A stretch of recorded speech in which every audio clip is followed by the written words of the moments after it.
Welcome sa munting YouTube channel natin guys. Please support my videos. Like, comment and subscribe lang po mga idolo. Maraming salamat po. Story Present, Myriad World Inventory Box. Kabanata 281. Siyempre, mayroon ding mga naglalakad sa kanilang mga aso, tulad ni Huang Feng. Ang maliit na lalaki ay tila nakakita ng sarili nitong uri. Napasigaw ito sa tuwa at gustong tumakbo patungo sa mga tuta. Nang makita ito ng mga aso, tila naging masunurin sila at gustong tumakbo patungo kay Huang Feng. Sa makatuwid, habang nasa daan, nakatagpo si Huang Feng ng 2 o 3 alon ng sitwasyong ito. Nakatingin lang siya sa may-ari ng kabilang partido at ngumiti. Nakipag-chat siya ng kaunti at nakilala ang ilang mga tao. Sa isang medyo madilim na lugar, biglang narinig ni Huang Feng ang isang aso na tumatahol.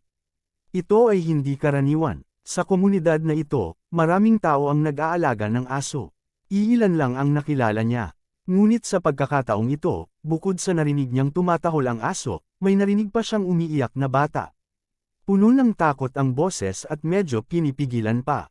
Tila may kinatatakutan ng bata at hindi man lang naglakas loob na umiyak ng sobrang lakas. Nagmamadaling humakbang si Huang Feng ng ilang hakbang pasulong at nakita niya ang isang malaking aso na nagpapakita ng ngipin sa isang bata sa tabi ng maliit na palumpong ng bulaklak. Tila susugod na ito at kakagitan ang bata anumang oras. Ang batang ito ay halatang hindi ang may-ari ng malaking asong ito. Kung nasaan ang tunay na may-ari nito, hindi alam ni Huang Feng. At least, walang tao sa paligid. Mabilis na sumugod si Huang Feng kasama si Little White. Gusto niyang hilahin pabalik ang bata at protektahan ito. Gayunpaman, ang aso ay tila hindi natatakot sa isang may sapat na gulang na tulad ni Huang Feng. Nang makita nitong paparating si Huang Feng, umungol pa ito kay Huang Feng. Nang hilahin ni Huang Feng ang bata sa likod niya, sa wakas ay gumalaw ang aso at direktang sumugod kay Huang Feng. Mabilis na nag-react si Huang Feng. Nang makalapit ay sinipa niya ito at pinalipad. F*6 sa nanay mo. Ang lakas ng loob mong sipin ang aso ko. Alam mo ba kung gaano kahalaga ang aking aso? Kahit ibenta kita, hindi mo mababayaran ang pagkawala ng general ko. Panipi, sa sandaling ito, biglang lumitaw ang isang binata na puno ng galit ang mukha. Matapos makita ng asong pinalayas ang kabilang partido, tumakbo ito patungo sa kabilang partido at bumulong sa tabi ng kabilang partido. Parang nagrereklamo ito, "Little girl, don't cry. It's okay." Hindi pinansin ni Huang Feng ang binata at lumingon upang aliwin ang bata. Hindi niya ito nakita ng malinaw sa malayo. Ngayon, napagtanto ni Huang Feng na ang batang ito ay bata pa. Para siyang inukit na jade at napaka-cute. Gayunpaman, ang cute na maladal na batang babae na ito ay may luha pa rin sa kanyang mukha at puno ng takot ang kanyang mukha. Ang kanyang 2 maliliit na kamay ay mahigpit na humawak sa mga damit ni Huang Feng na parabang natatakot siyang tumakas si Huang Feng. Ayos lang, ayos lang. Patuloy siyang inaaliw ni Huang Feng. Umaasa na lamang siya na ang nangyari ay walang mag-iiwan ng anumang anino sa kanyang murang puso. F*6, you little bastard, I'm talking to you. Can't you hear me? Nakita ng binata na hindi siya pinansin ni Huang Feng at sa halip ay isang batang babae ang kausap. Agad siyang nagalit. Paano mo inalagaan ang iyong aso? Hindi mo ito itinuli at inilabas. At hinayaan mo itong tumakbo sa paligid. Paano kung may makagat ito? Tumayo si Huang Feng at tinanong ang kabilang partido. F*6, maglakas loob ka bang turuan ako ng leksyon?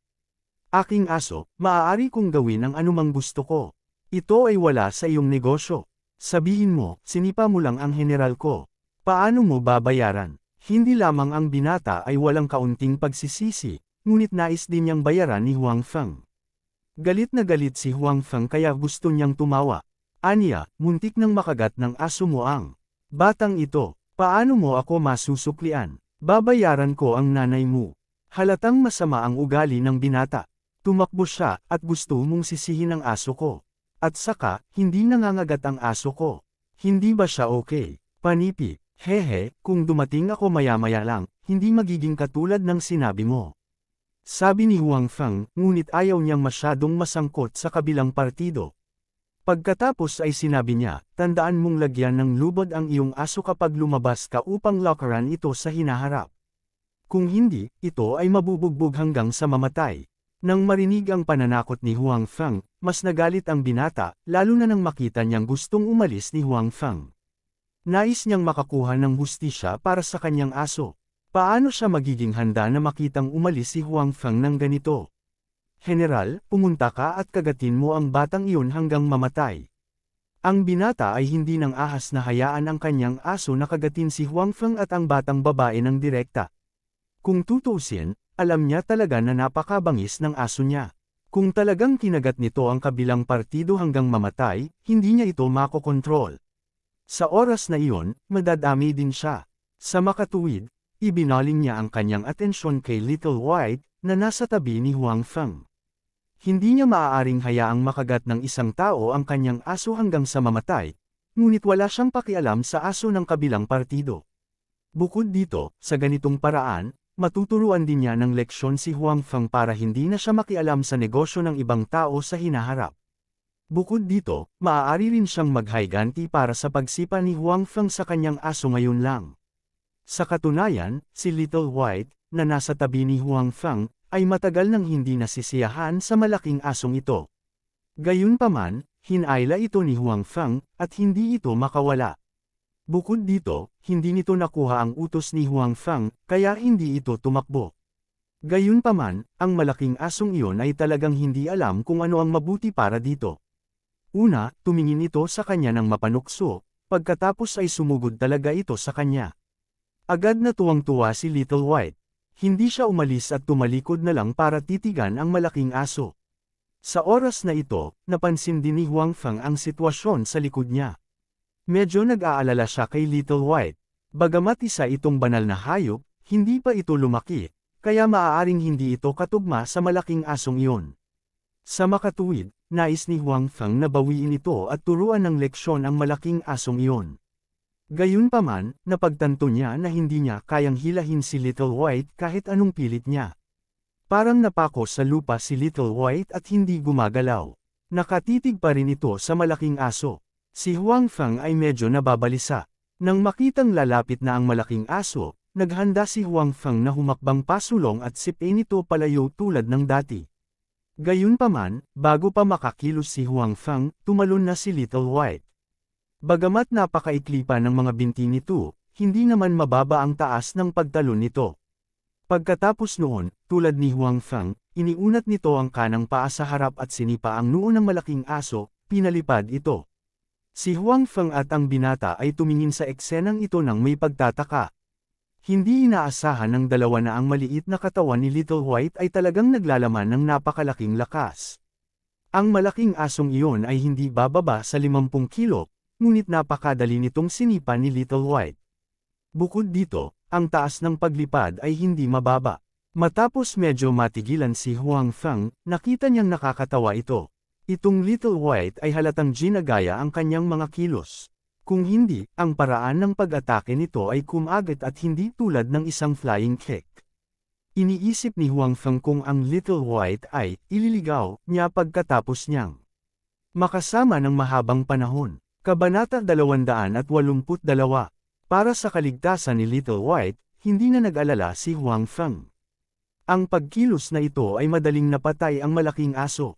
Hindi na kailangang mag-alala na ang Little White ay magiging dahado. Ito ay isang banal na hayop pagkatapos ng lahat. Napabuntong hininga si Huang Feng sa kanyang puso. Ang Little White ay isinilang lamang sa maikling panahon at nasa kamusmusan pa lamang. Gayunpaman, sa pagharap sa isang malaking tao, hindi ito natatakot. Bukod dito, ito ang may kapangyarihan sa laban.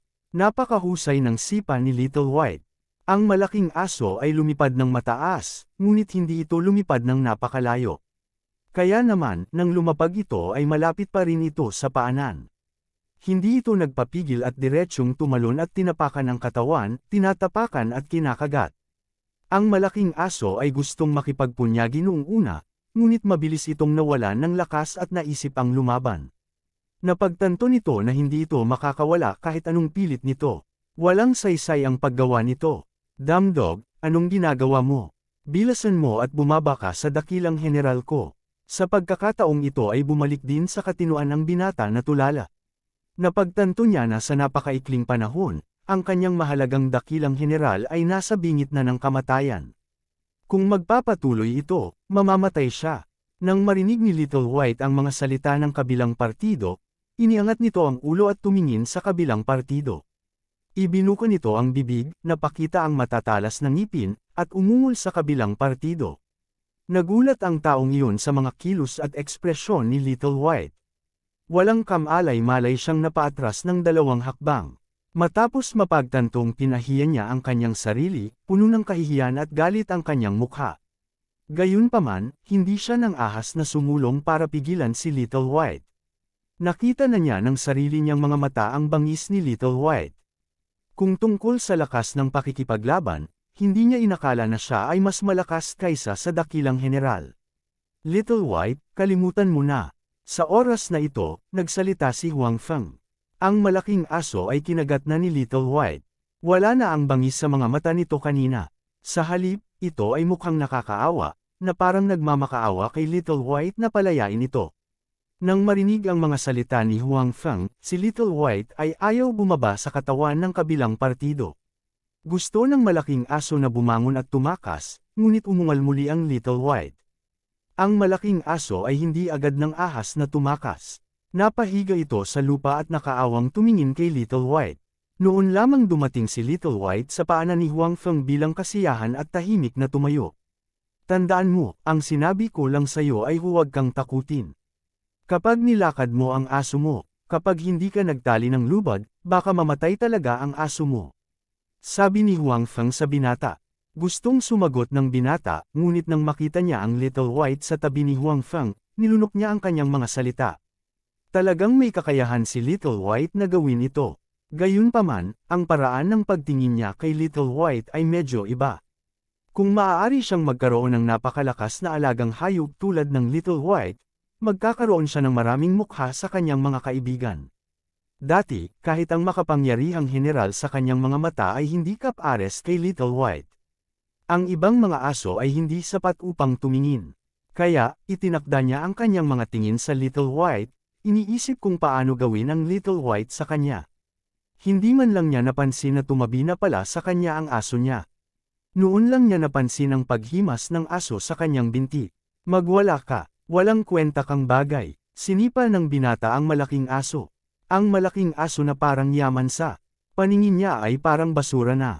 Hindi man lang siya pumayag na tingnan ito. Sa oras na ito, nasa Little White na ang kanyang iniisip. Nang makita ng malaking aso ang ugali ng may-ari nito, hindi na ito ng ahas na sumulong. Nakahiga ito sa di kalayuan, hinihimas ang mga sugat habang umuungol. Nakakaawa at miserable ang boses nito. Gayunpaman, umarte ang binata na parang hindi niya narinig at hindi man lang ito nilingon. Bata, saan ang bahay mo? Ibabalik kita. Sa kabilang banda, umalis si Huang Feng sa sulok kasama ang batang babae. Sa sandaling ito, hawak ng maliit na batang babae si Little White sa kanyang mga bisig. Dati, takot na takot siya sa malaking aso, pero wala man lang kahit katiting na takot kay Little White na mas mabangis pa sa malaking aso. Nagustuhan pa niya ito ng sobra. Sa sandaling umalis sila, tinanong niya si Huang Feng kung maaari niyang hawakan si Little White. Marahil ay dahil sa cute na hitsura ni Little White kaya nakalimutan ng batang babae ang mabangis na bahagi nito. Si Huang Feng ay natural na walang anumang pagtutol at sinabi pa nga kay Little White na maging mas masunurin. Gayunpaman, si Huang Feng ay halatang labis na nag-iisip. Komportableng umungol si Little White sa mga bisig ng batang babae. Sa ilalim ng haplos ng maliit na batang babae, ito ay komportable na pumikit. Paanong hindi ito magiging masunurin? Bagamat karaniwang gusto ni Huang Feng si Little White, ang hawakan nito sa kanyang mga braso at suklein ang kanyang balahibo tulad ng ginawa ng maliit na babae ay isang bagay na hindi pa niya nagawa noon. Bihira para sa Little White na tangkilikin ang gayong paggamot, kaya natural, hindi ito gagawa ng anumang mapanganib. Wala dito ang bahay ko. Malutong na sabi ng batang babae, pagkatapos ay tumingin kay Huang Feng at sinabing, Tito, may pangalan ba itong cute na maliit na aso? Tito, ang ekspresyon sa mukha ni Huang Feng ay biglang nanlamig. Ito ang unang pagkakataon na tinawag siyang tito. Ganon na ba siya katanda? Hindi pa siya nai-inlove o nakakapag-asawa. Gayunpaman, halatang hindi magalit si Huang Feng sa isang inosente at cute na batang babae. Kaya naman, pinisil niya ang isang ngiti at sinabing, tinatawag itong Little White. Oh, Little White, be good. Bibigyan kita ng masarap mamaya. Ibinaba ng batang babae ang kanyang ulo at mahinang sinabi kay Little White. 2 beses na hinaplos ni Little White ang kanyang mga braso at dinilaan pa ang kanyang kamay. Wala man lang itong dignidad bilang isang divine beast, na nagpatawa sa batang babae. Sumasakit ang ulo ni Huang Feng. Hindi niya alam kung sino ang kasama ng batang babae. Paanong naging pabaya ang kanyang mga magulang?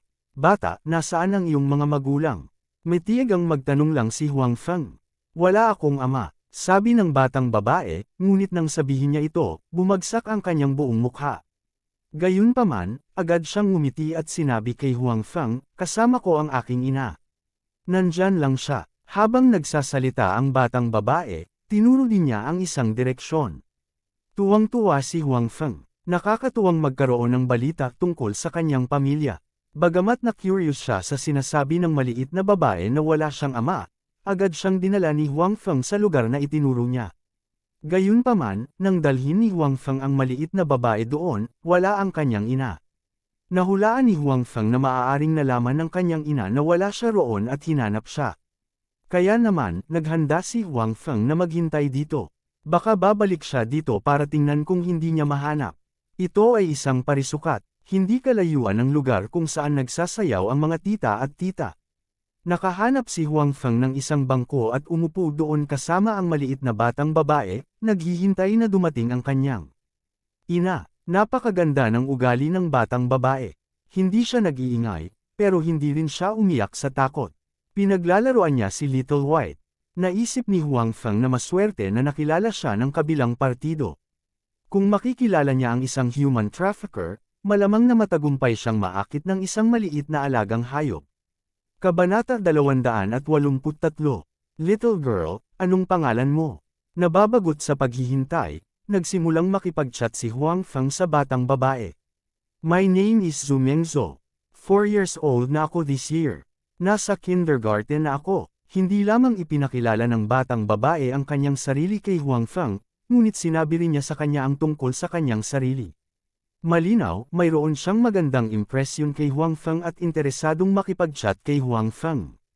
Good girl. Tinapik ni Huang Feng ang kanyang ulo at sinabing, ngunit bakit ang isang masuner ang munting Mengzhou ay lumabas na mag-isa? Ang batang babae ay medyo napahiya sa mga salita ni Huang Feng.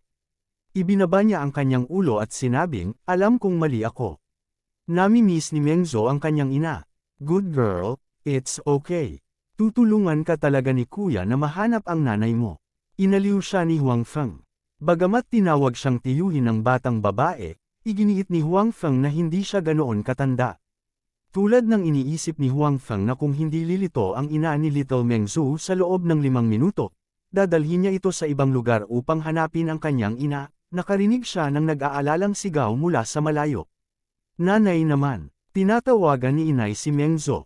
Nanay, nanay, nandito na ako. Pagkatapos marinig ng batang babae ang mga sigaw, agad siyang tumayo at sinabing nagtataka.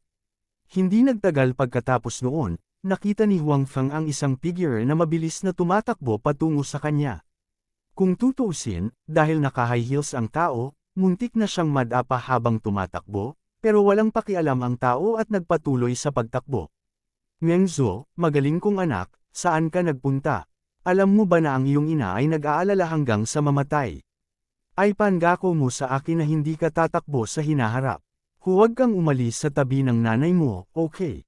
Matapos sumugod ang figure, niyakap niya si Zhu Mengzhou at sinabing may humihikbi na boses. Mom, I got it. Hindi na ako tatakbo. Tinapik-tapik ng batang babae ang likod ng kanyang ina upang aliwin siya habang tinitiyak ang kanyang ina. Malamang natakot talaga ang ina ng batang babae. Matagal niyang niyakap ang dalaga bago bumitaw. Pagkatapos, itinuro ng batang babae si Huang Feng at sinabing, Mommy, may isang malaking aso na gustong kumagat kay Mengzhou. Itong si Kuya at ang kanyang Little White ang nagligtas kay Mengzhou. Sa pagpupumilit ni Huang Feng, sa wakas ay tinawag siya ng maliit na babae na kuya, na nagpasaya kay Huang Feng. You have to call me uncle, got it? Inayos muna ng babae ang paraan ng pagtawag niya sa kanyang anak, pagkatapos ay tumingin kay Huang Feng at sinabing, salamat sa pagligtas sa aking anak. Bagamat hindi niya nakita sa sarili niyang mga mata kung paano iniligtas ni Huang Feng ang kanyang anak, batay sa mga salita ng kanyang anak na babae at sa katotohanang dinala ni Huang Feng ang kanyang anak dito upang hintayin siya, lubos siyang nagpapasalamat kay Huang Feng. Hindi nakaimik si Huang Feng. Ganun na ba talaga siya katanda? Gayunpaman, kung talagang Big Brother ang tawag sa kanya ng maliit na batang babae, kung gayon siya ay magiging isang henerasyon na mas mababa kaysa sa magandang dalaga sa kanyang harapan. Kung iisipin, parang hindi tama. Sa oras na ito, sa wakas ay alam na ni Huang Feng kung bakit napaka-cute at maganda ng batang si Zhu Mengzhou. Ito ay dahil lubos niyang namana ang mahuhusay na gene ng kanyang ina. Ang taong nasa harap niya, na tinawag na mommy ni Zhu Mengzhou, ay mukhang napakabata. Sa karamihan, siya ay 24 o 25 taong gulang. Ang kanyang eleganteng buhok ay nakatabing sa kanyang balikat. Ang kanyang magandang mukha ay kumikinang sa banayad na liwanag. Ang kanyang balat ay kasing puti ng gatas at may kumikinang na kinang. Ang kanyang tuwid at payat na mga binti ay nakaakit ng tingin ni Huang Feng. You're welcome. Napadaan lang ako. Since nakabalik ka na, I'll take my leave. Sabi ni Huang Feng. Pagkatapos, tumingkayad siya at sinabi sa batang babae, in the future, you have to be obedient. Don't run around. Okay. Bagamat napakaganda ng babaeng ito, halatang walang ibang iniisip si Huang Feng. Ang paghanga ay paghanga, ngunit hindi pa siya umabot sa puntong hindi na siya makalakad nang makakita siya ng isang kagandahan. Tito, naiintindihan ko. Sa ilalim ng pagtutuwid ng kanyang ina, tinawag niyang tiyo muli si Huang Feng. Pero, uncle, gusto ko pa ring makipaglaro sa Little White. Pagkasabi niyon, naaawa ang batang babae sa kanyang ina. Tinapik-tapik ng kanyang ina ang kanyang ulo at sinabi kay Huang Feng, mukhang gustong-gusto ito ni Mengzhou. I treat kita sa hapunan. Hindi pa ako nakapagpasalamat sa iyo ng maayos. Nang marinig ang mga salita ng kanyang ina, biglang nanliit ang mga mata ng batang babae. Pagkatapos, tumingin siya kay Huang Feng. Naisip ito ni Huang Feng. Wala naman kasi siyang magawa pagbalik niya kaya pumayag siya. Pagkatapos ng lahat, tinitingnan ng nakakaawa na ekspresyon ng isang cute na bata, hindi pinatigas ni Huang Feng ang kanyang puso na tumanggi. Silang tatlo, 2 matanda at isang bata, ay umalis sa kapitbahayan. Nakakita sila ng isang maliit na restaurant sa bokana ng kapitbahayan at casual na kumain. Nakatawag ng pansin ang pagdating nilang tatlo. Siyempre, hindi gaanong nag-ambag si Huang Feng sa bagay na ito. Ang lahat ay salamat sa magandang mag-ina sa tabi niya. Ang papel ni Huang Feng ay upang akitin ang mga maput at naiinggit na tingin. Nagkukwentuhan silang tatlo habang kumakain. Ang maliit na si Mengzhou ay hindi kumain ng marami. Pangunahing nilalaro niya ang Little White at pinakain ito. Naalala niya na nangako siya noon kay Little White na bibigyan niya ito ng masarap na pagkain.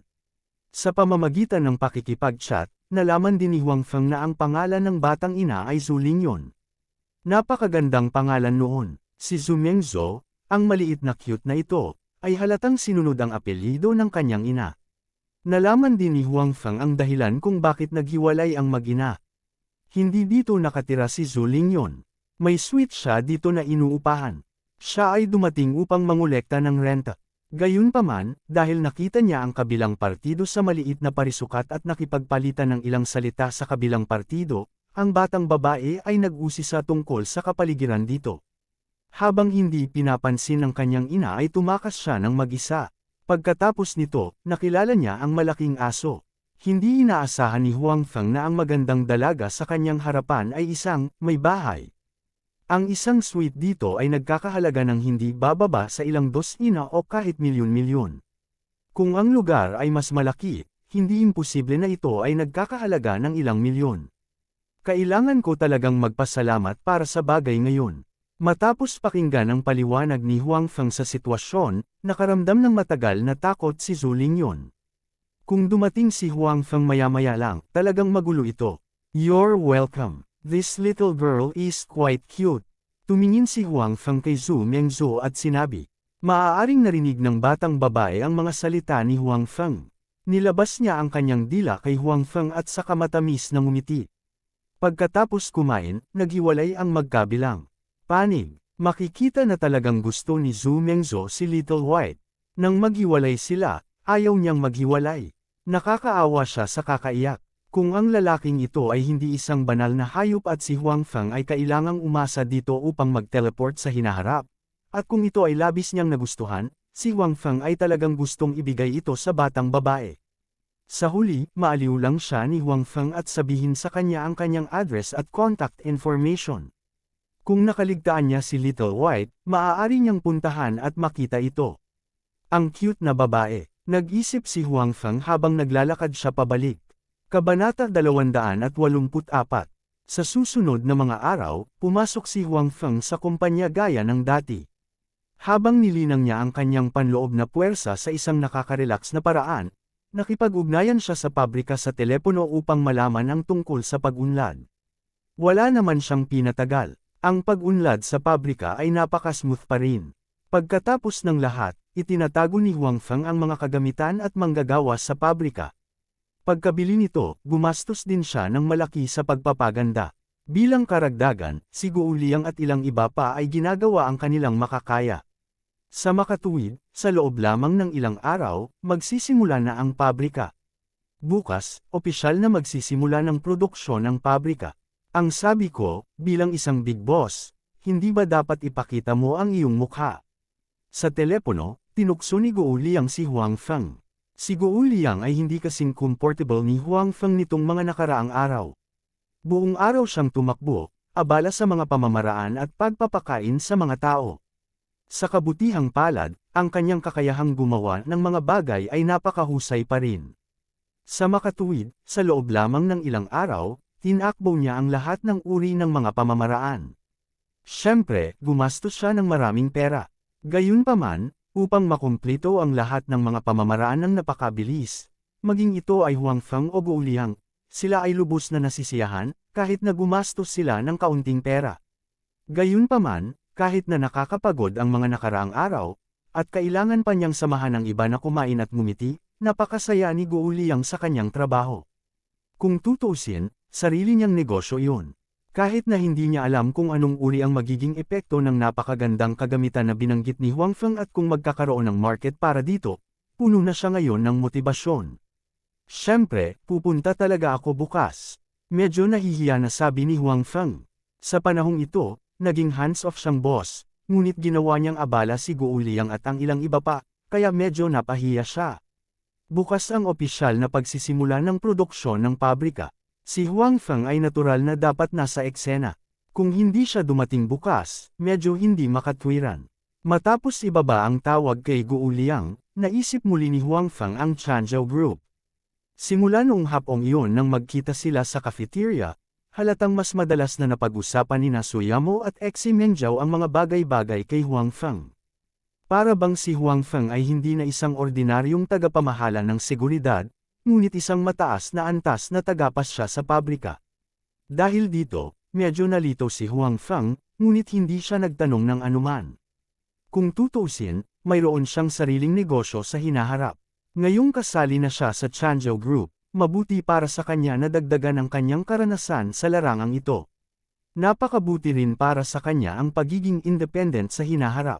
Noong araw na iyon, pagkatapos makumpirma na si Tung Chenju ng utak, nagkusa si Xi Mengzhou na makipag-ugnayan sa kanya, ngunit halatang hindi niya ito inamin. Kahit na ito ay isang bukas na sikreto, si Tung Chenjun ay nagpanggap pa rin na ignorante. Kung magpanggap siyang ignorante, hindi siya makakausap ni Xi Mengzhou ng masinsinan. Sa makatuwid, ang bagay na ito ay maaari lamang malutas sa pamamagitan ng kanilang sarili. Napakalinaw ng saloobin ni Tung Chenjun. Ayaw niyang makipag-ayos ng mapayapa sa Changzhou Group. Gusto niyang makipaggulo sa Changzhou Group. Bagamat hindi nila alam ang dahilan sa likod nito, dahil nagawa na ng kabilang partido ang kanyang paglipat, maaari na lamang nilang tanggapin. Maaari ba tayong magbukas ng sarili nating mga tindahan, tulad ng mga direktang tindahan? Sa opisina ni Suyamo, pansamantalang nagtanong si Huang Feng. Sa oras na ito, ang mga tao sa opisina ay sina Suyamo, Xi Mengzhao, at ilang iba pang senior executive. Pinag-uusapan ng lahat kung paano haharapin ang bagay na ito. Iyan ay isang magandang ideya. At saka, mayroon tayong ekstrang pera ngayon. Kung magagawa natin ito ng maayos, ang krisis na ito ay maaaring isang pagkakataon para sa atin. Unang pinagtibay ni Suyamo ang opinyon ni Huang Feng. Dati, ang kanilang mga produkto ay kadalasang inilalagay sa mga counter sa mga shopping mall, at hindi sila nagbubukas ng mga direktang tindahan. Pagkatapos, ibinenta nila ang kanilang mga produkto sa iba't ibang beauty salon at iba pang lugar. Masasabing wala silang sariling mga direktang tindahan. Siyempre, bagamat magandang magbukas ng direktang tindahan, mapanganib din ito. Una sa lahat, ang pamumuhunan ay magiging mas malaki kaysa dati.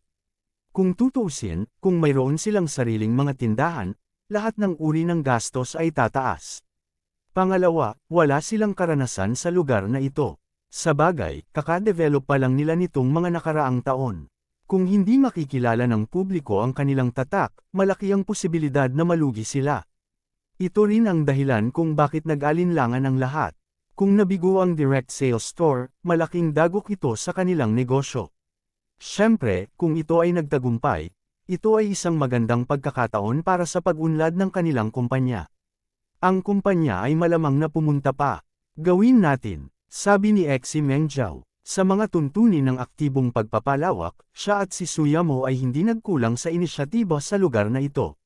Pareho silang hindi ang uri ng mga tao na mananatili lamang sa kanilang mga nagawa. Ngayon na ang kumpanya ay nasa isang panahon ng mabilis na pag-unlad, ito ay makakatulong din sa kanila na magbukas ng mga tindahan. Nang makita na ang dalawang amo ay sumang-ayon sa ideyang ito, ang iba ay walang pagtutol. Gayunpaman, para kay Huang Feng, mas nababahala sila kaysa dati. Ang nasabing pagpupulong tungkol sa pag-unlad ng buong kumpanya, maaaring lumahok si Huang Feng, at nakinig din ang mga boss sa kanyang opinyon. Halatang hindi mababa ang bigat niya sa puso ng dalawang amo. Tungkol naman sa pagbili ng mga hilaw na materyales, ang mga taong iyon sa lalawigan ng Qing ay nagpahirap sa kanila, kaya nagpasya silang bumili muna sa ibang mga lalawigan. Kahit na tumaas ito ng ilang gastos, iginiit ni na Xi Mengzhao at Suyamo na gawin ito. Hanggat maaari nilang malampasan ang paghihirap na ito at magkaroon ng higit na pag-unlad, ang mga supplier ng hilaw na materyales ay magkukusa na lumapit upang humingi ng kooperasyon. Para kay Huang Feng, syempre, ayaw niyang ma-accident ang Changzhou Group. Not to mention Suyamo, maganda rin ang impresyon niya sa kumpanyang ito. Natural, umaasa rin siya na malalampasan nila ang hirap na ito. Siya nga pala, Manager Huang, aanyayahan namin si Li Bingyang na maging tagapagsalita ng aming kumpanya. Pupunta siya sa kumpanya sa loob ng ilang araw para bisitahin at kunan ang anunsyo. Sa oras na iyon, ang iyong departamento ng seguridad ang mananagot para sa kanyang kaligtasan. Nang matapos ang pulong, biglang sinabi ni Suyamo kay Huang Feng. Li Bingyang, si Huang Feng ay natigilan din. Tapos, naisip niya na malaki talaga ang gagastusin ng kumpanya sa pagkakataong ito. Natural na narinig ni Huang Feng ang pangalan ni Li Bingyang. Hindi pa siya matanda at matagal nang wala sa industriya, ngunit sikat na siya sa buong bansa. Hindi lamang siya nagkaroon ng nakamamanghang hitsura, ngunit dahil din sa sobrang galing niya sa pagkanta at pag-arte. Bagaman hindi siya naglabas ng maraming mga record at kumilos sa maraming palabas sa telebisyon, ang bawat isa sa kanila ay maaaring ituring bilang isang dekalidad na produkto. Ginagarantiyahan nila ang mga benta at mga benta sa takilya, at kasama rin sa kanyang fanbase ang maraming pangkat ng edad. Masasabing isa na si Li Bingyang sa mga pinakakaakit-akit na babaeng bituin sa buong industriya ng entertainment. Siya ay hindi lamang isang sikat na starlet, kundi isang mataas na kalidad na idolo. Upang anyayahan ng gayong tao na maging isang tagapagsalita, ito ay malinaw na ang gastos ay hindi maliit. Kabanata 285. Para naman kay Li Bingyang, hindi pa siya nakakapag-shoot ng maraming commercial mula noong debut niya. Hindi dahil wala siyang makukuha. Sa kabaligtaran, maraming kumpanya ang nagnanais na siya ang kanilang maging tagapagsalita o mag-shoot ng mga patalastas. Gayunpaman, bihira niyang tanggapin ang mga ito dahil sa kanyang sariling saloobin. Sa puso niya, sobrang considerate siya sa mga fans na nagkagusto sa kanya. Para sa mga bagay na hindi niya alam ang mga epekto o sadyang pinalaki, hindi siya mag-e-endorso o mag-shoot ng isang ad. Kaya naman, sa tuwing gusto niyang mag-endorse o mag-shoot ng advertisement para sa isang produkto, siya mismo ang unang maiintindihan nito. Walang masamang nangyari bago niya ito tinanggap. Bagamat nadagdagan nito ang kanyang trabaho at nabawasan ang bilang ng mga pag-endorso, ang mga produktong ini-endorso niya ay nagpaginhawa sa maraming tagahanga at mga nanunood.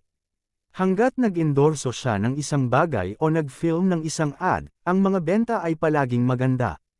Kaya, kahit na ang kanyang mga kinakailangan ay mas mahigpit at ang presyo ay mas mataas, mayroon pa ring walang katapusang stream ng mga tao na gustong makakuha sa kanya upang i-endorso ang kanilang mga produkto.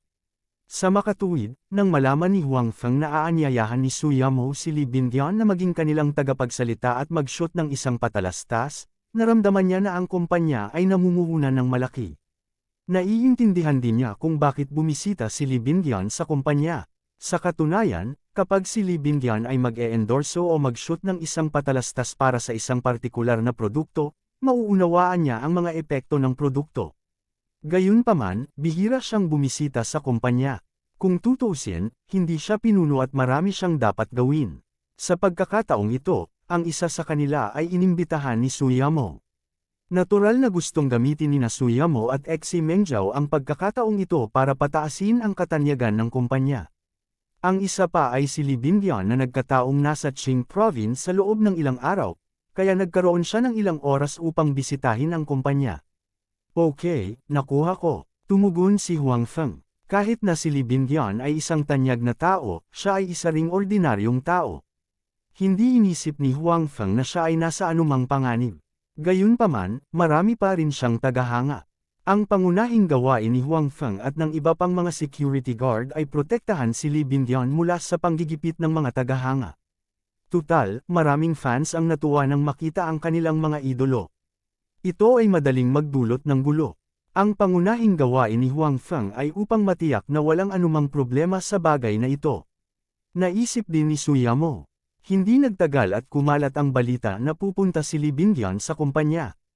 Maraming empleyado ang nag-uusap tungkol dito, at marami sa kanila ang nasa sabik.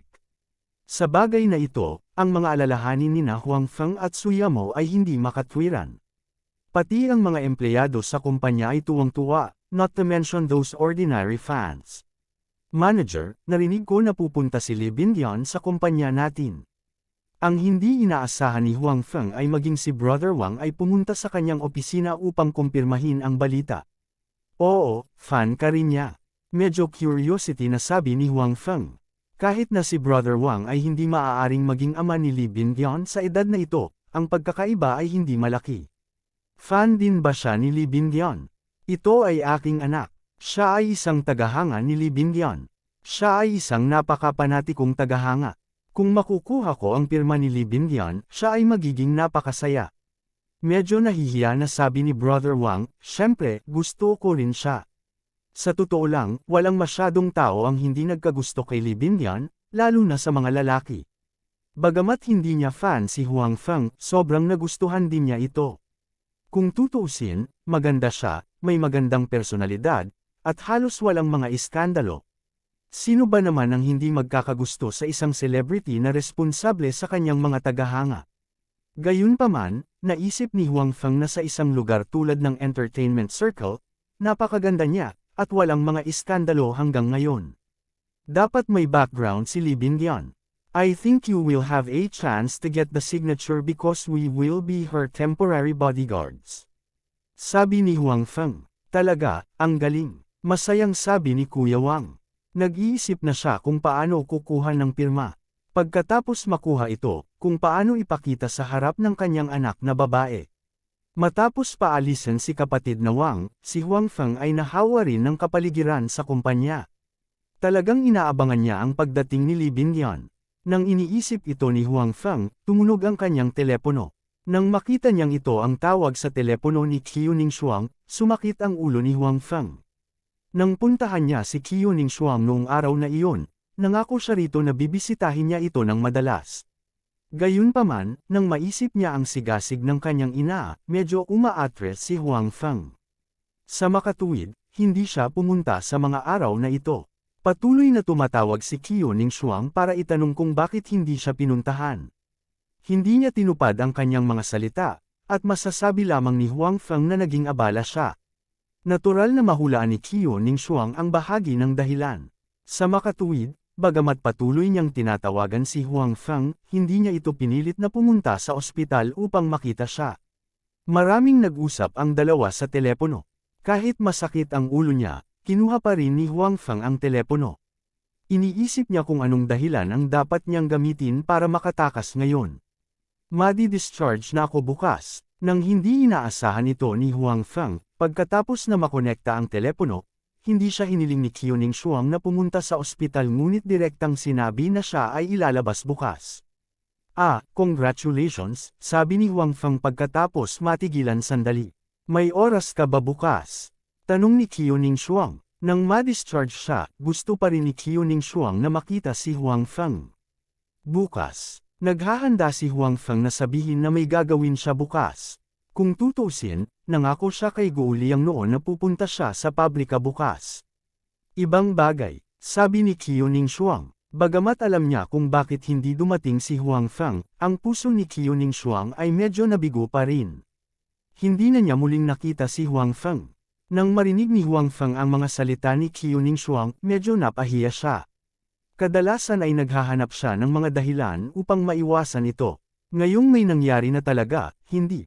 Maniniwala ang iba. Bukod dito, sa mga salita ni Qiu Ningshuang, ang tono ng pagkabigo, naririnig pa rin ito ni Huang Feng. Naisip ito ni Huang Feng. Magkakaroon ng simpleng seremonya sa pabrika bukas ng alas 10.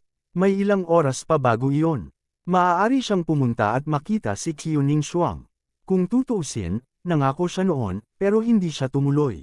Bukas na siya madi-discharge. Paano siya pumunta at makita siya? May oras ako bukas. Sasanduan kita sa ospital, sabi ni Huang Feng. Gayunpaman, alam din niya na tiyak na pupunta ang ina ni Qiu Ningshuang, at hindi na niya kailangang sunduin ito. Kailangan lang niyang pumunta. Talaga, then it's settled.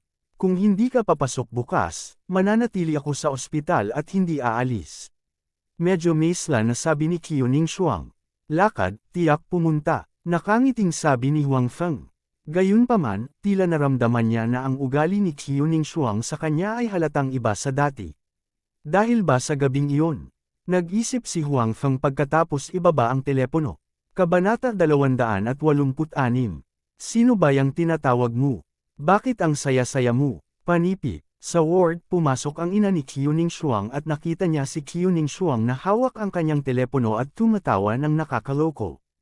Wala akong tinawagan. Madi-discharge na ako bukas. Masaya ako, sabi ni Qiu Ningshuang. Ayaw mo pa sabihin. Walang awa na ibinulgar ng ina ni Qiu Ningshuang ang kanyang kasinungalingan at sinabi, nang malaman mo na madi-discharge ka na, hindi ka gaanong natuwa. Habang nasa labas ako, tumawag ka sa telepono at puno ng ngiti ang iyong mukha. Hindi ba halata? Hindi. Medyo napahiya si Qiu Ningshuang sa sinabi ng kanyang ina. Tinatawag mo na naman ba ang Huang Feng na iyon? Sabi ng ina ni Qiu Ningshuang. Sino ang tinatawagan mo? Sa oras na ito, binuksan ang pinto ng ward. Pumasok si Director Qiu at sinabing may ngiti sa kanyang mukha. Ang kaso ni Brother Biao ay maaaring tapusin na ngayon. Ang kanyang anak na babae ay ilalabas na bukas. Natural na napakaganda ng mood ni Director Qiu. Huang Feng, ang binata na nagligtas sa ating anak, sabi ng ina ni Qiu Ningshuang.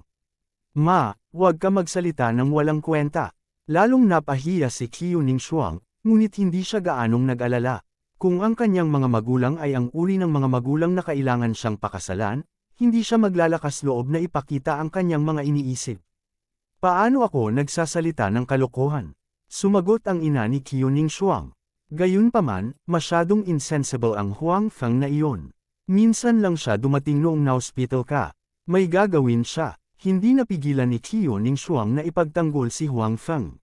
Nagkatinginan ng mga magulang ni Qiu Ningshuang, at may ngiti sa kanilang mga mata.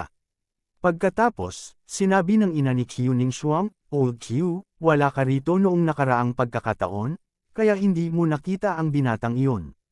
Sa tingin ko ay magaling siya. Kapag na-discharge na ang anak natin bukas, dapat natin siyang ipagdamot. Dapat mong tingnang mabuti. Kailangan kong tingnang mabuti kung sino ang may kakayahang magnakaw ng puso ng aking mahal na anak." Nakangiting sabi ng ama ni Qiu Ningshuang. Siya mismo ay ipinanganak sa isang mahirap na pamilya, kaya sa kanyang mga mata, wala siyang iniisip na tugma. Bukod dito, hindi siya itinuturing na matanda ngayon. Hanggat mayroon siyang sariling proteksyon, hindi magiging mahirap na tulungan ang kanyang anak na babae at manugang na makahanap ng magandang paraan.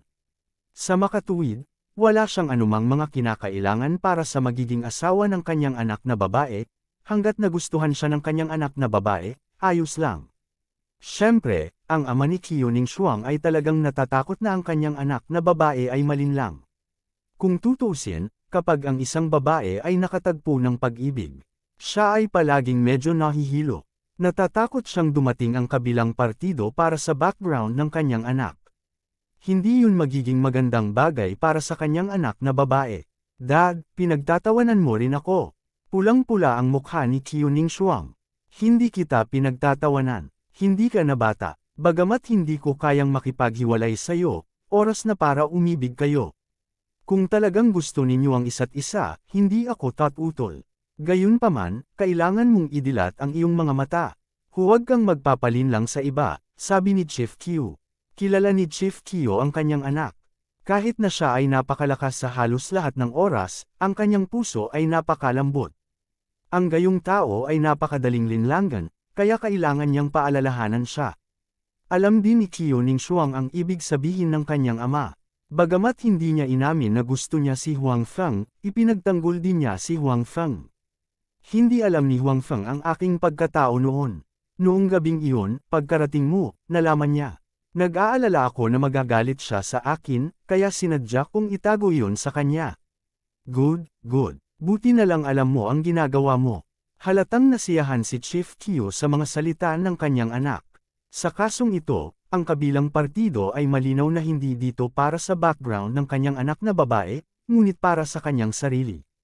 "You're discharged from the hospital tomorrow. Pupunta ba siya bukas?" tanong ng ina ni Qiu Ningshuang. "Oo." Kahit na nahihiya siya, sumagot pa rin si Qiu Ningshuang. Kung tutuusin, kahit hindi siya magsalita, makikita pa rin ng kanyang mga magulang si Huang Feng pagdating niya bukas. "Kung gayon, kailangan kong tingnang mabuti bukas," sabi ni Chief Qiu. Masyado rin siyang na-curious sa Huang Feng na ito. Ang isa ay kung paano niya naakit ang kanyang anak na babae, at ang isa ay natural dahil sa pinsala sa katawan ng kanyang anak na babae. Ang gayong malubhang pinsala ay talagang maayos. Kahit na ayaw niyang may mangyari sa kanyang anak, ito ay talagang napaka-curious. Natural na hindi alam ni Huang Feng na ang pamilya ni Qiu Ningshuang na may 3 ay tinatalakay siya. Sa sandaling ito, pagkatapos niyang ibaba ang telepono, patuloy niyang nililinang ang kanyang panloob na enerhiya. Ilang araw na ang nakalipas, naramdaman niyang malapit ng masira ang kanyang panloob na lakas. Noong gabing iyon, nanguyain niya ang vermilion fruit at pinakain ito kay Qiu Ningshuang, bagamat karamihan sa mga ito ay damaloy sa bibig ni Qiu Ningshuang, ang ilan sa juice ay pumasok din sa kanyang tiyan. Sa makatuwid, mayroong ilang katas mula sa vermilion fruit sa kanyang katawan. Matapos makapasok ang katas na ito sa katawan ni Huang Feng, binago din ito ang kanyang katawan at pinabilis ang kanyang paglilinang. Siyempre, tiyak na hindi ito kasing ganda ng pagkain ng kumpletong prutas ng cinnabar. Gayunpaman, dahil din sa maliit na halaga ng juice na ito ay tuluyang nalagpasan ni Huang Feng ang bottleneck ng kanyang internal energy cultivation. Matapos makalusot, napagtanto ni Huang Feng na mas maraming acupoint sa kanyang katawan ang nabuksan. Nang damaloy ang panloob na enerhiya sa kanyang katawan, napuno nito ang mas maraming lugar. Kasabay nito, ang espesyal na enerhiya ay naging mas makapal. Ito ang pakinabang ni Huang Feng sa paglinang ng parehong panloob na enerhiya at mahika. Kahit na anong uri ng pambihirang tagumpay, ang espesyal na enerhiya sa kanyang katawan ay tataas at lalakas. Sa makatuwid, ang kasalukuyang lakas ni Huang Feng ay mas malakas kaysa dati. Nang walang anumang panlabas na abala, si Huang Feng ay nagil-inang hanggang sa makaalis siya sa trabaho. Nararamdaman ang enerhiya sa kanyang katawan na tumataas araw-araw, lubos na nasisiyahan si Huang Feng. Tanging kapag siya ay sapat na malakas na, siya ay makakaligtas at makakuha ng higit pang mga benepisyo sa hinaharap kapag siya ay pumunta sa mga waksiya o kahit na mga mahiwagang mundo. Pagka-uwi mula sa trabaho, narinig ni Huang Feng ang pagtunog ng doorbell hindi nagtagal. Si Guo Miangan ay nakatayo sa labas ng pinto. Mula noong huling beses na binigyan niya si Huang Feng ng isang kahon ng dumplings, paminsan-minsan ay nagpapadala si Guo Miangan ng iba pang pagkain na inihanda niya kay Huang Feng. Minsan ito ay iba't ibang uri ng sabaw, minsan ito ay iba pang mga delicacy. Makikita na hindi masama ang kanyang husay sa pagluluto. Halos hindi na niya ipapadala ang parehong bagay kay Huang Feng.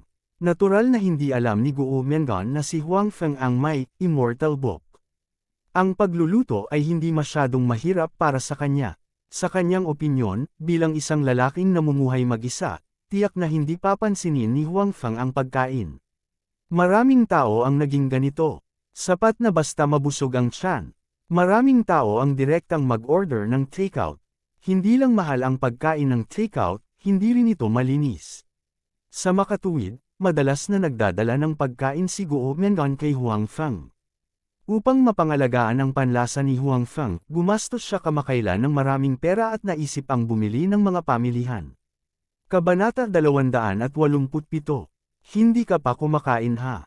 Halika na at sabay na tayong kumain. Sa pagkakataong ito, hindi na tumanggi si Huang Feng dahil tumanggi siya noon, ngunit hindi ito umubra.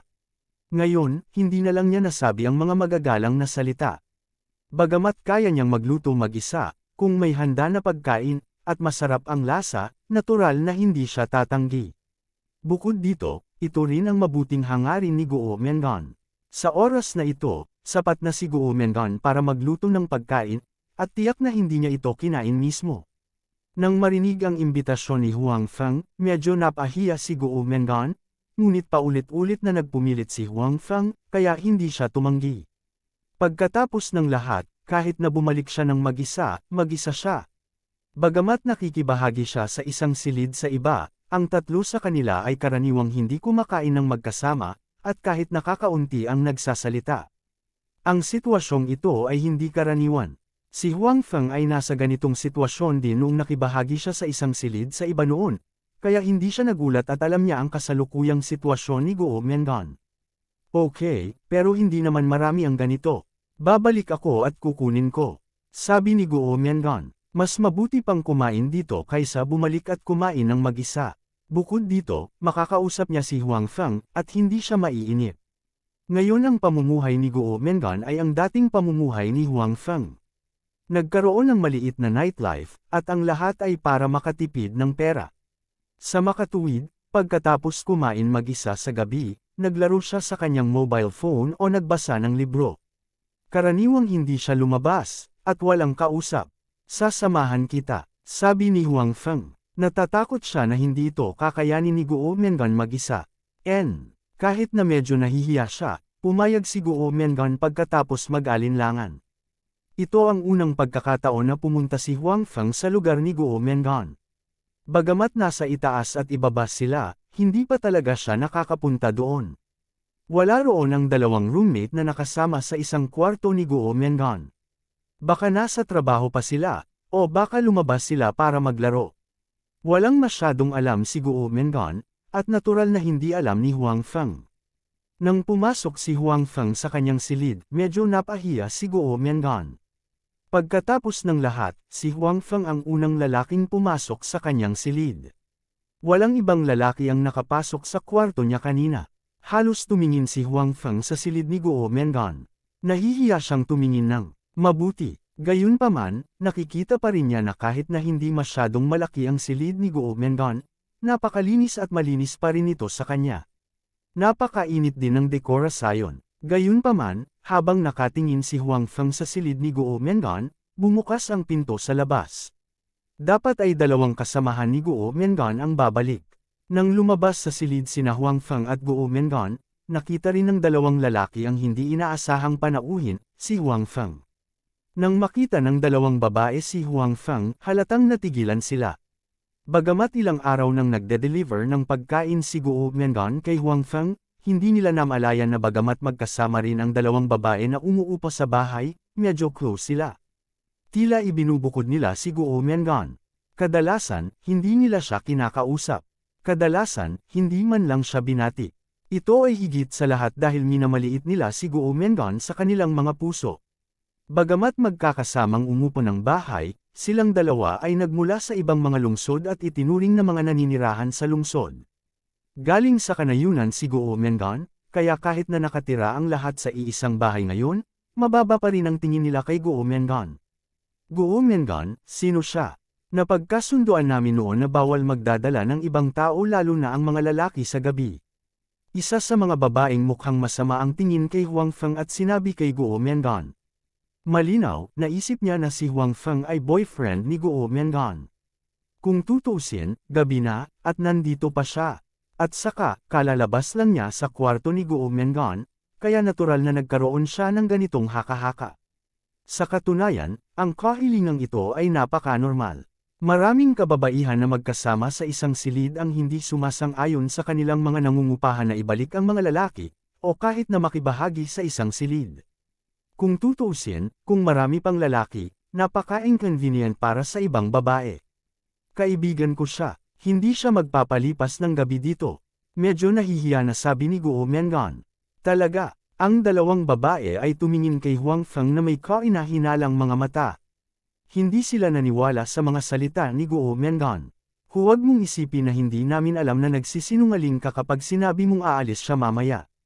Hindi kami makakasama sa iyo buong gabi. Sino ang nakakaalam kung kailan siya aalis? Malinaw, naisip nila na gusto ni Guo Mengan na panatilihin si Huang Feng dito sa gabi, ngunit ngayon ay gumawa siya ng dahilan na aalis siya mamaya.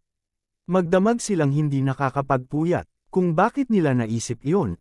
Ito ay dahil karaniwan nilang ginagawa ito. Lalong nahiya ang mukha ni Guo Mengan. Pulang-pula na ang mukha niya na malapit ng damyugo. Parang hindi siya naabala ng 2 taong ito noon. Gayunpaman, dahil sa kanyang pagkatao, hindi niya ugali ang makipag-away sa kanila. Palagi niyang nilulunok ang kanyang galit at kahihiyan.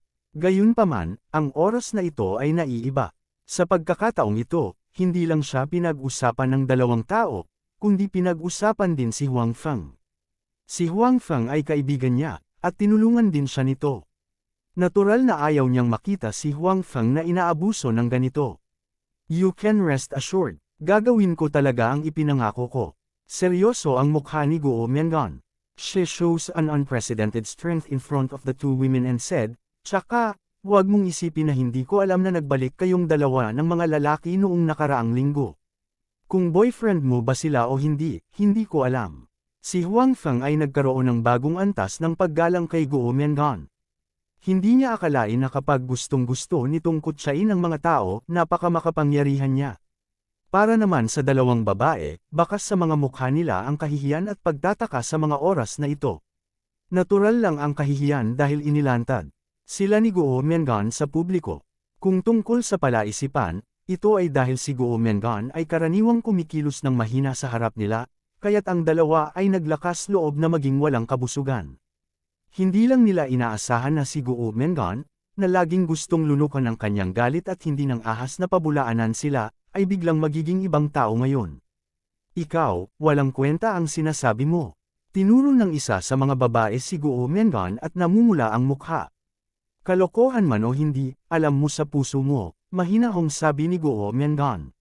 Pagkatapos nito, sinabi niya kay Huang Feng, "Tara na." Okay, tumingin muna si Huang Feng sa 2 kasama ni Guo Mengan na may interes. Malinaw, ang 2 taong ito ay hindi madaling makitungo. Talagang hindi sila pala kaibigan kay Guo Mengan kadalasan. Kung hindi, noong andito pa ang boyfriend niya, hindi ganoon ang ugali nilang dalawa. Mukhang hindi ka masyadong masaya sa pagtira dito, sabi ni Huang Feng kay Guo Mengan nang lumabas sila. Kabanata 288. Sa oras na ito, bumalik si Guo Mengan sa dati niyang introvert at mahinang estado. Nang marinig niya ang mga salita ni Huang Feng, medyo napahiya siya. Sa katunayan, kadalasan ay nagkakasundo kami, sabi ni Guo Mengan. Hindi niya alam kung nagpapaliwanag ba ito o tinatakpan. Talagang ayaw ni Guo Mengan na mag-alala si Huang Feng. Nahihiya na siyang hayaan si Huang Feng na makita ang uri ng dumi sa pagitan ng kanyang mga kasama sa silid. Ngayon, kung alam ni Huang Feng na palagi siyang ganito, at hindi man lang siya tumanggi tulad ngayon, malamang na mag-isip pa si Huang Feng. Tumango si Huang Feng at sinabing, kung kailangan mo ng anumang tulong, mahahanap mo ako. Alam ni Huang Feng na nahihiya si Guo Mengan, ngunit hindi ito sinasadya ni Huang Feng na ilantad. Iyon ay magpapahiya kay Guo Mengan. Ang dahilan kung bakit hindi tumulong si Huang Feng noon ay dahil nakita niyang gusto pa rin ni Guo Mengan na manirahan doon. Kung patindihin niya ang sigalot, hindi ito makakabuti para kay Guo Mengan. Matapos bumalik ang dalawa sa tirahan ni Huang Feng, nagsimula silang maghapunan ng magkasama. Tila ganap na nakalimutan ni Guo Mengan ang nakaraang kalungkutan at madaling nakipag-chat kay Huang Feng. Natuklasan na ni Huang Feng na hindi talaga introvert si Guo Mengan. Sa harap ng mga taong pamilyar sa kanya, mahilig pa rin siyang makipag-chat. Kailangan mong pumunta sa pabrika bukas. Kung hindi, mababaliw talaga siguro si Kuya Liang. Nang pinag-uusapan ng pabrika, tila naalala ni Guo Mengan ang medyo galit na hitsura ni Guo Liang at nakangiting sinabi kay Huang Feng. Bukas ng umaga, pupunta ako doon sa oras. Talagang mahirap para sa lahat ngayon, sabi ni Huang Feng. The hard work is nothing. We are actually very happy. The working atmosphere here is much better than our previous company, ani Guo Mengan. Sa katunayan, ito ang pagkakaiba sa pagitan ng isang malaking kumpanya at isang maliit na kumpanya. Ang isang malaking kumpanya ay nagkaroon ng higit na pag-unlad at isang malaking plataporma, ngunit mayroon ding maraming panlilinlang. Bagamat hindi malaki ang pag-unlad ng isang maliit na platform, mas kaunti ang mga tao. Mas naging harmonious ang relasyon ng bawat isa. Halimbawa, ang grupo ni Guo Liang ay may magandang relasyon sa ibang mga manggagawa. Ang bawat isa ay nakikipag-chat at magkakilala. Nagkukwentuhan silang dalawa habang kumakain. Mabilis na lumipas ang oras. Pagkatapos nilang kumain, naglinis si Guo Mengan at ibinalik ang mga natitirang bowl at iba pang gamit. Bumalik ka na. Akala ko gusto mong magpalipas ng gabi kasama ang boyfriend mo. Panipi. Pagkabalik ni Guo Mengan sa kanyang tirahan, ang dalawang babae ay nanunood ng TV sa sala. Nang makita nila si Guo Mengan, agad nilang inilipat ang atensyon mula sa TV kay Guo Mengan. Gayunpaman, hindi sila pinansin ni Guo Mengan gaya ng dati, na para bang hindi niya narinig ang mga ito, na ikinagalit ng dalawang babae. Sa tingin mo ba nakatira din ang boyfriend niya sa komunidad na ito? Nang makitang hindi sila pinansin ni Guo Mengan at pumunta sa kusina para maghugas ng pinggan, nagbulungan ang dalawang babae. Nang umalis sina Guo Mengan at Huang Feng noon, nakita ng dalawang babae na may hawak na pagkain sina Guo Mengan at Huang Feng. Ngayong naibalik na ang mga walang laman na plato, halatang tapos na silang kumain. Dahil hindi sila kumain dito, malamang na nakatira si Huang Feng sa komunidad na ito. Dapat imposible, sabi ng isa pang babae. Hindi mo ba siya kilala? Isa lang siyang mahirap na babae sa probinsya. Kung talagang nakatira sa komunidad na ito ang kanyang nobyo, matagal na siyang lumipat dito. Makakatipid pa siya ng upa. Panipi, totoo yun, ngunit hindi ba ito maginhawa para sa kanya na ibahagi sa iba? No, if it's true, the two of them will definitely share a room together. Hindi sila maghihiwalay. Tama ka, but that guy is a good for nothing. Wala siyang sinabi noong pinaghirapan namin ang girlfriend niya. Tama na. Si Guo Mengan ay naghuhugas ng pinggan sa kusina. Natural, hindi niya alam na pinag-uusapan siya ng dalawa niyang kasama. Kahit alam niya, wala siyang pakialam dahil sanay na siya sa ganitong buhay. Siya ay isang batang babae mula sa kanayunan. Hindi ito ang unang pagkakataon na nakatagpo siya ng ganitong bagay. Sa kabutihang palad, nakatagpo siya ng maraming kawalang katarungan. Gayunpaman, nakilala niya ang ilang mga kaibigan na mabuti sa kanya, lalo na sina Guo Liang, Zhou Ruolan, at Huang Feng. Pakiramdam niya ay talagang mabait ang tatlo sa kanya at talagang tinuturing siyang kaibigan. Pagkaalis ni Guo Mengan, naghilamo si Huang Feng at tumingin sa storage box. Gayunpaman, wala siyang nakitang bago. Nitong mga nakaraang araw, nakakuha siya ng ilang mga gadget mula sa storage box, ngunit wala silang silbi. Sila ay mas tulad ng mga laruan para sa mga bata. Sa makatuwid, inihagis sila ni Huang Feng sa storage ring. Inaasahan niya kung kailan muling magdadala sa kanya ng magagandang bagay ang storage box na ito. Kinaumagahan, hindi pumunta si Huang Feng sa kumpanya. Sa halip, dumiretso siya sa ospital para sunduin si Qiuning Shuang. Kahapon, humingi na siya ng pahinga kina Suyamo at Xi Mengjiao. Sa pagkakataong ito, hindi na siya pinahirapan ni Xi Mengjiao, ni pinisil siya. Masayang-masaya siyang pumayag sa kanyang pag-alis. Marahil ito ay dahil ang mga naunang mungkahi ni Huang Feng ay nakakatulong sa kanya at sa kumpanya. Gayunpaman, naisip ito ni Huang Feng. Sa mga oras na ito, mukhang humingi siya ng maraming bakasyon. Kung nasa ibang kumpanya siya, napag-alitan siya ng amo. Gayunpaman, walang nangyari sa Changzhou Group. Nang aprubahan ni Suyamo at Xi Mengjiao ang kanyang bakasyon, tuwang-tuwa sila. Hindi man lang nila tinanong si Huang Feng kung bakit siya humingi ng leave. Sa kabilang banda, sa ospital, tinutulungan ng ina ni Qiuning Shuang ang kanyang anak na mag-impake ng kanyang mga gamit, at ang kanyang ama ay nakikipag-chat sa doktor. Halatang nag-aalala pa rin siya sa kalusugan ng kanyang anak. Para naman kay Qiuning Shuang, nainis siya at nanatiling nakatingin sa pinto. Obviously, naghihintay siya ng isang tao na lumitaw. Ning Shuang, tingnan mo, may natitira pa ba? Sabi ng ina ni Qiuning Shuang sa kanya. Hindi, maaari mo itong ipack sa iyong sarili. Hindi man lang tumingin si Qiuning Shuang sa kanyang ina at sumagot. Ikaw, napansin din ng ina ni Qiuning Shuang ang gawin ng kanyang anak. Lumapit siya at sinabing, bakit? May hinihintay ka ba? Naghihintay kay Huang Feng. Di ba sabi niya sasama siya? Bakit hindi pa siya nagpapakita? Panipi, dapat ay nandito na siya kaagad. Nangako siya sa akin na pupunta siya. Kaya tiyak na darating siya, sabi ni Qiuning Shuang. Sa kanyang puso, handa pa rin siyang maniwala kay Huang Feng, ngunit natatakot siya na baka may makaharap si Huang Feng at hindi siya makakarating, kaya ang kanyang tono ay hindi sigurado. Kung sinira niya ang kanyang pangako ngayon, ibabawas ko ang mga puntos mula sa kanya, sadyang sinabi ng ina ni Qiuning Shuang na may diretsyong mukha. Ma, ano pong pinagsasabi niyo? Bagamat sinabi ni Qiuning Shuang na nahihiya siya, nag-aalala siya na kung talagang hindi darating si Huang Feng, mag-iiwan ito ng masamang impresyon sa puso ng kanyang mga magulang. Kabanata 289.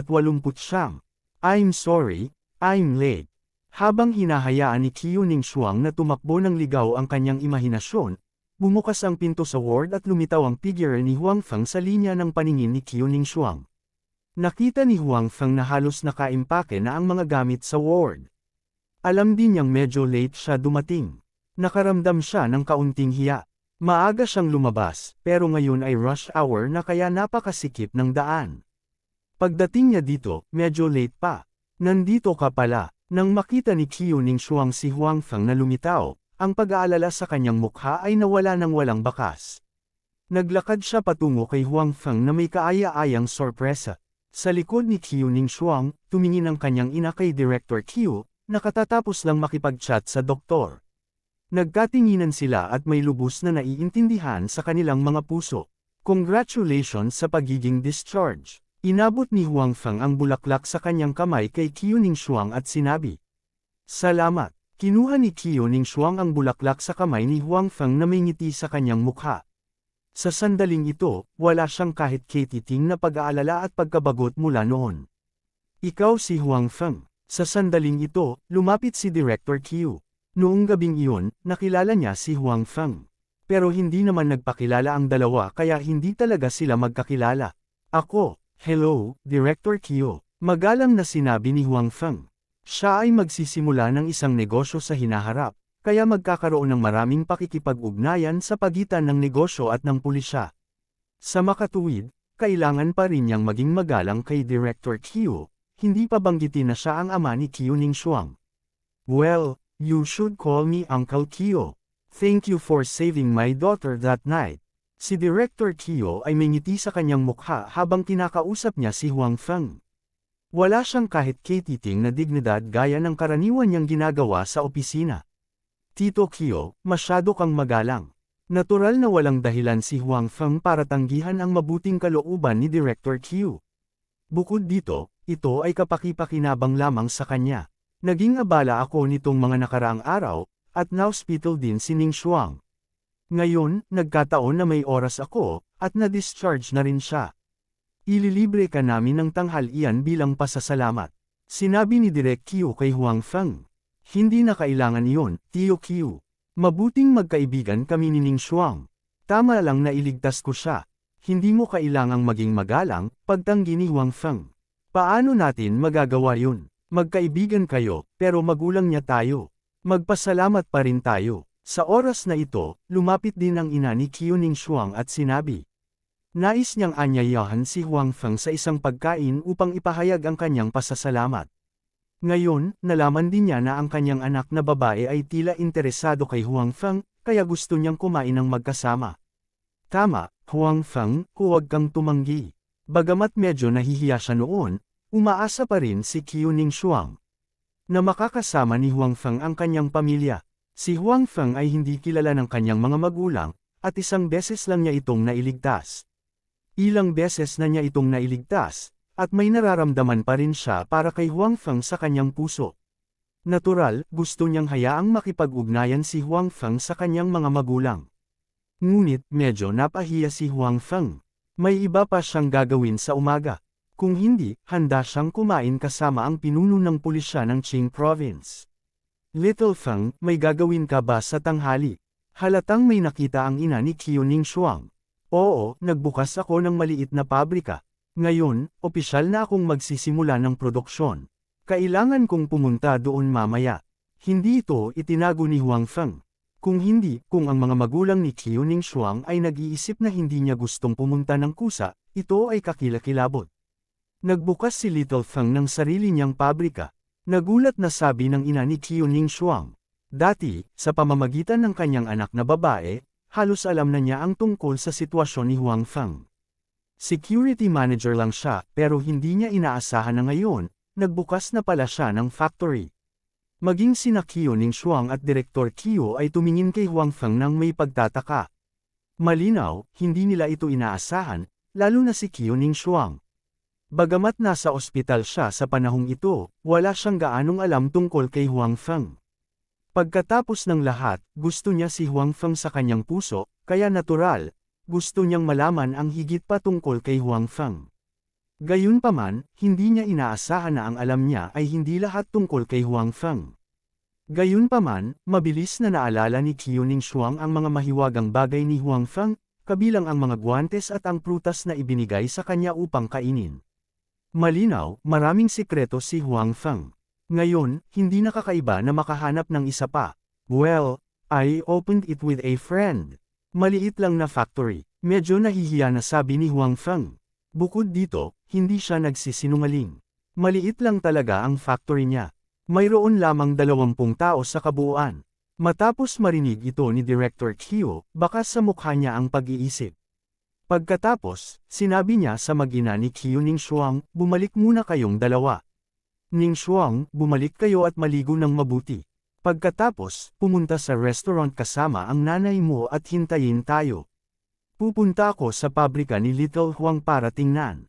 Pagkatapos, tumingin siya kay Huang Feng at sinabing, si Little Huang ay hindi kanais-nais, tama ba?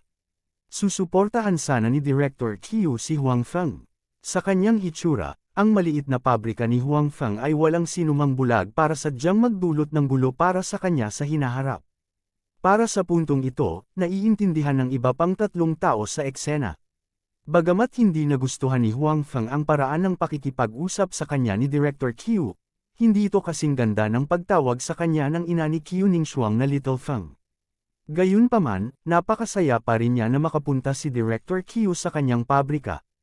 Welcome. Siyempre, you're welcome. Alam ni Huang Feng na gusto ni Director Q na suportahan siya. Sa tanghali, kailangan niyang samahan siya sa tanghalian. Bukod dito, ang kabilang partido ang nag-imbita sa kanya. Gayunpaman, kung makakapunta si Director Q, kahit na si Huang Feng ang nag-imbita sa kanya, payag siya. Dati, bagamat alam ni Huang Feng ang pagkakakilanlan ni Director Q, hindi niya inisip na makakuha ng anumang benepisyo sa bagay na ito. Naisip na lang niya na pagkatapos niyang makilala ang ganoong tao, kung makatagpo siya ng gulo sa hinaharap na hindi niya malutas, maaari niyang subukan at humingi ng tulong sa kabilang partido. Gayunpaman, hindi niya inaasahan na si Director Kyo ang magkusa na magmungkahi na bisitahin ang kanyang pabrika.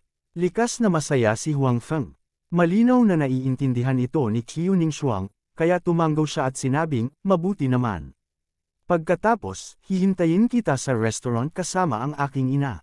Pagkatapos noon, naghiwalay ang dalawang panig. Si Kyo Ningxuang at ang kanyang ina ay unang bumalik, at si Huang Feng ay pumunta sa kanyang pabrika kasama ang ama ni Kyo Ningxuang. Ang ikinahiya ni Huang Feng ay wala siyang sasakyan. Nakaupo pa rin silang dalawa sa kotse ng ama ni Kyo Ningxuang. Sa kabutihang palad, hindi sinasadya ng ama ni Kyo Ningxuang na maliitin si Huang Feng. Alam din niya ang sitwasyon ni Huang Feng. Hindi maganda ang kalagayan ng kanyang pamilya, at siya ay nakapagtapos na rin kamakailan. Hindi katakataka na hindi kayang bumili ni Huang Feng ng kotse. Ang talagang kakaiba ay hindi kayang bumili ni Huang Feng ng kotse, ngunit mayroon siyang pera para magbukas ng pabrika. Dahil dito ay labis na na-curious si Direk Q. Kabanata 270. You're finally here. Akala ko hahanap ka ng dahilan para hindi ka pumunta ngayon.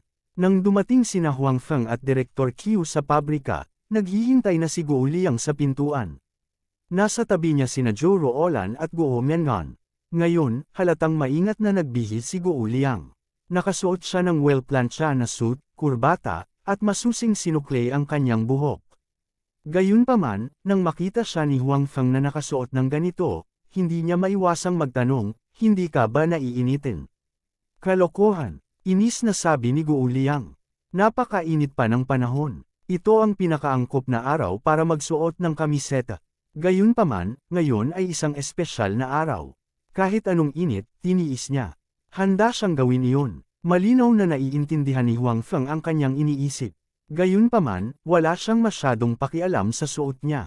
Ngayong naisip niya ito, wala na siyang pakialam gaya ni Guo Liang. By the way, sino ta? Tumingin si Guo Liang kay Director Q sa tabi ni Huang Feng na may pagkalito.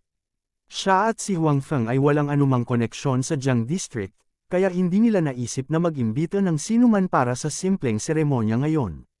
Gayunpaman, ngayong nakita niyang may dinala si Huang Feng, labis siyang naguluhan. Noon lang naalala ni Huang Feng na muntik na niyang makalimutan si Director Q, kaya mabilis niyang sinabi, ito si Director Q, ang pinuno ng lahat ng pulis sa ating Qing Province. Gayunpaman, ikanaway ni Director Q ang kanyang kamay at sinabing, narito ako para sa isang personal na pagbisita ngayon. Little Huang, dapat mo akong tawaging Uncle Q. Sa pandinig ng lahat, walang intensyon si Director Q na tanggihan ang kanyang pagkakakilanlan. Nagulat si Guo Liang at ang iba pa. Hindi nila alam kung paano nakipag-ugnayan si Huang Feng sa ganoong kalaking shot.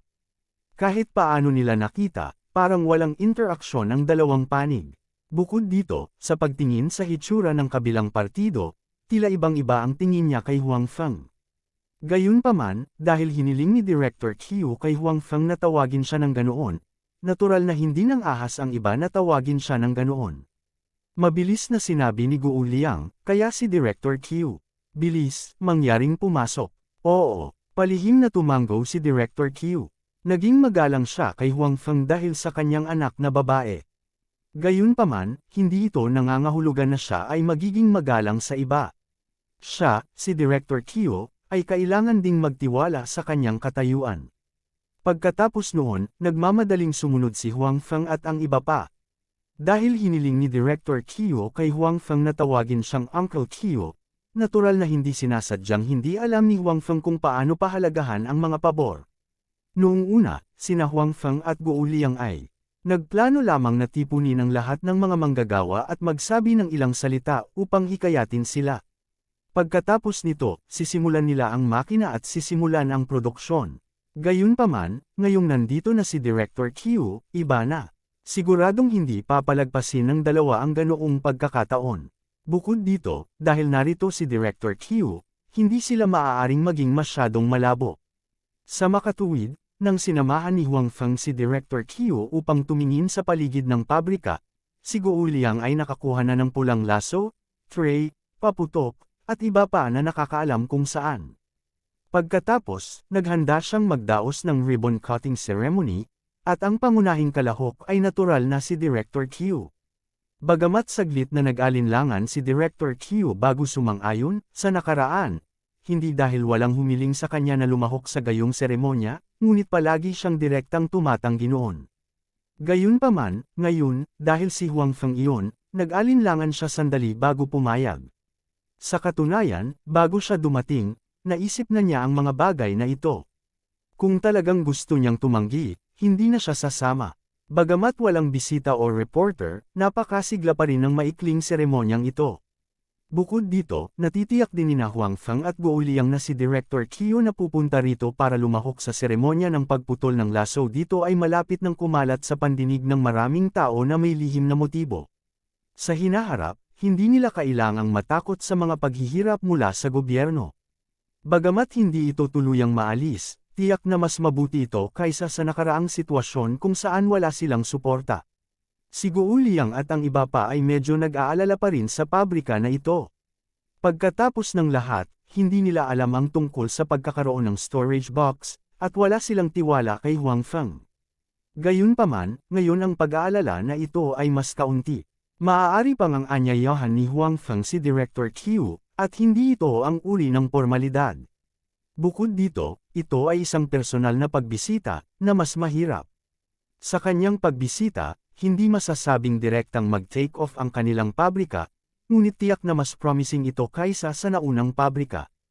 Pagkatapos ng ribbon cutting ceremony, orihinal na gustong sabihin ni Huang Feng si Director Qiu ng ilang salita, ngunit tumanggi si Director Qiu. Sa huli, si Huang Feng ang pumunta sa harapan upang maging tagapagsalita. Ngayon, ang aming pabrika ay maaaring ituring na opisyal na nagsimula ng produksyon. Gayunpaman, alam ko na maraming tao ang walang tiwala sa kanilang mga puso.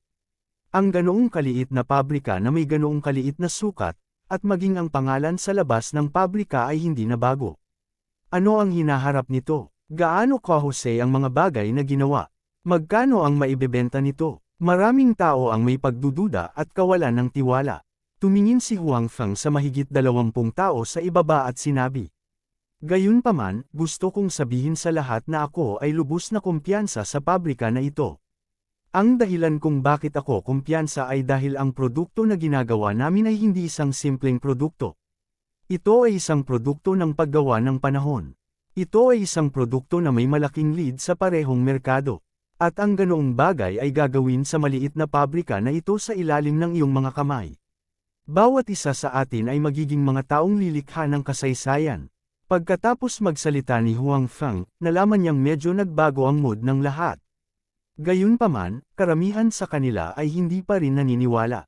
Gayunpaman, naniniwala si Huang Feng na kapag ginawa ang totoong bagay, lahat ng naririto ay maniniwala na ang kanyang sinabi ay hindi kasinungalingan, ngunit katotohanan. Ang mga bagay ba na ginawa ng iyong pabrika ay talagang kasing ganda ng sinabi mo? Sa kotse, tinanong ni Director QC. Huang Feng nang may interes. Pagkatapos ng ribbon cutting ceremony, sinimulan ng mga manggagawa ang opisyal na produksyon. Pagkatapos ng lahat, ito ang unang produksyon, at ito ay nauugnay sa hinaharap na karera ng lahat. Dapat manatili doon si Guo Liang para manood. Bukod dito, sa tanghali, sina Huang Feng at Guo Liang ay nag-ayos ng pagkain para sa lahat, ngunit ngayon ay tiyak na hindi makakasali si Huang Feng. Gayunpaman, si Guo Liang ay walang kahit katiting na opinyon tungkol sa kawalan ni Huang Feng sa pagkakataong ito. Mapapanood niya ang pabrika, at pumunta si Huang Feng para samahan si Director Qiu. Napakahalaga rin na mapanatili ang magandang relasyon kay Director Qiu. Kaya naman, nang sabihin ni Huang Feng na kailangan niyang umalis muna para samahan si Director Qiu, tinapik ni Guo Liang ang kanyang dibdib at nangako na narito siya para manood. Tiyak na walang magiging problema. Hinayaan niyang umalis si Huang Feng at samahan si Director Qiu. Si Director Qiu ay hindi pumunta sa pabrika ni Huang Feng para lang magpakita. Si Director Qiu, na alam ang iniisip ng kanyang anak, ay labis na nag-aalala kay Huang Feng, lalo na sa kanyang karera. Kaya naman, noong nasa pabrika siya, Marami siyang nakita at marami siyang tinanong.